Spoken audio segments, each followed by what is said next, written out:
ഇന്ന് എന്നോടൊപ്പം ഉള്ളത് സന്തോഷ് വർക്കിയാണ്. സന്തോഷ് ഏട്ടാ, സ്വാഗതം. നീ മരിച്ചു എന്നാണല്ലോ ആരോ പറഞ്ഞത്. ഞാനത് വിശ്വസിച്ചില്ല. തുടക്കത്തിൽ തന്നെ പറയുകയാണ്, ഇത് വിളിച്ചു വരുത്തി ഒരു അപമാനമോ കാര്യങ്ങളോ ഒന്നും അല്ല. നിങ്ങൾ അങ്ങനെ ഒരു വർത്താനം ഒരു പ്രശ്നം എന്നോട് പറയും. ഞാനും നിങ്ങൾ തമ്മിലുള്ള ബന്ധതല്ലേ. I seriously feel crushed towards media Django Space anchor girl who interviewed Alan Jos Pereira recently. ആ ഷോ ചെയ്തത് ഞാനാണ്. എന്നെ പറ്റി തന്നെയാണല്ലോ ഇത് പറയുന്നത്. ഞാൻ ഇത്രയും നാൾ അന്വേഷിച്ചിരുന്ന ആള് ഇത് തന്നെയാണ്.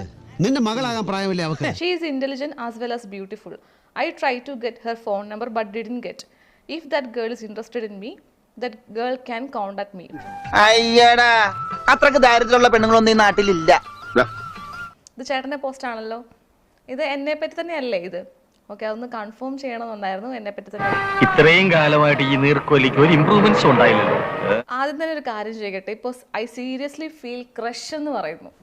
അയ്യോ, അതിപ്പോ പുതിയതൊന്നും അല്ലല്ലോ, ഇവന്റെ സ്ഥിരം പരിപാടിയല്ലേ. അപ്പൊ എന്ത് തരത്തിലുള്ള ഒരു ക്രഷ് ആണ് ചേട്ടനുള്ളത്? പ്രണയം ലീഡിങ് ടു മാരേജ്. എനിക്കും ഇഷ്ടമാണ്, കല്യാണം കഴിക്കാൻ തയ്യാറുമാണ്. ഒരൊറ്റ ഇന്റർവ്യൂ കണ്ടത് കൊണ്ട് എന്റെ പേര് പോലും അറിയില്ല. അപ്പൊ ആ ഒരു ഇന്റർവ്യൂ കണ്ടത് മാത്രം ഒരാളോട് ഒരു പ്രണയം തോന്നുക എന്നത് ലവ് അറ്റ് ഫസ്റ്റ് സൈറ്റ് എന്താണ്?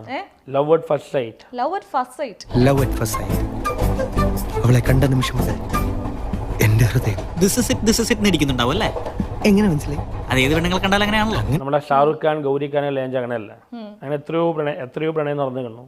അത്ര വലിയ ബന്ധങ്ങളിലേക്ക് പോണോ ശിവൻകുട്ടി? റേഷൻ കട മറന്ന് മണ്ണെണ്ണ വാങ്ങണോ? ചേട്ടൻ ഈ ലവ് അറ്റ് ഫസ്റ്റ് സൈറ്റ് ഇപ്പൊ എത്രാമത്തെ പെൺകുട്ടിയോടാണ് തോന്നുന്നത്? അങ്ങനെയൊന്നുമില്ല, ട്രൂ ലവ് ഉണ്ടാവുമ്പോ ലോകത്തുള്ള സകല പെൺപിള്ളേരോട് നിനക്ക് ട്രൂ ലവ് ആണോ?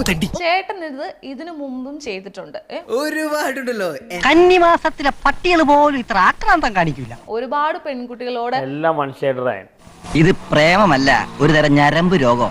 ചേട്ടൻ ഇതിനു മുമ്പും ഒരു പ്രമുഖ നടിയോട് പോയി പ്രപ്പോസ് ചെയ്തിട്ടുണ്ട്. ആളെ അതിൽ ഞാൻ ഇന്ന് ഖേദിക്കുന്നു. ഈ പ്രണയം ശരിയായില്ലെങ്കിൽ ഇനി പ്രണയിക്കാൻ പ്ലാനില്ല. ഒരു പെണ്ണിനെ ഞാൻ സ്നേഹിക്കില്ല, വിശ്വസിക്കില്ല. ഇനി എന്റെ ജീവിതത്തിൽ ഒരു പെണ്ണില്ല. ചിരിപ്പിക്കരുത്. ഇങ്ങനെയുള്ള സമയത്ത് സൂക്ഷിച്ച് ചിരിപ്പിച്ചില്ലെങ്കിൽ ഞരമ്പ് കയറി പിടിക്കും. എനിക്ക് ചേട്ടനോടൊരു പ്രണയമില്ല, താല്പര്യമില്ല. താല്പര്യമില്ല, നിങ്ങളുമായിട്ടൊരു ബന്ധത്തിന് താല്പര്യമില്ല. നോ പറഞ്ഞപ്പോൾ എനിക്ക് ഫീൽ ചെയ്തു.